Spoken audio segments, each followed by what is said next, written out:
የሚስቅ ፊት ከሶስት ልብ ጋር ልጩህበት። የሚስቅ ፊት ከሶስት ልብ ጋር ክፍል 1። ስራዬን በጀመርኩ በ20ኛው ቀን እንደተለመደው ወደ ስራው ወጣሁ።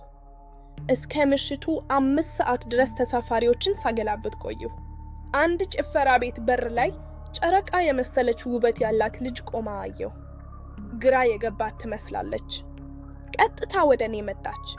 ይቅርታ ወንድም፣ ኮንትራት ትወስደኛለህ አለችኝ። የዩኒቨርሲቲ ተማሪ መሆኗን አወቅኩ።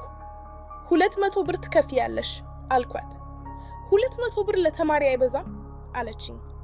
ውስጤ ተላወሰ። እሺ ግቢ አልኳት።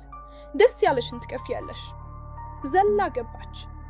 ጨዋታ ቀድሞ መጀመር ይከብደኛል አለችኝ።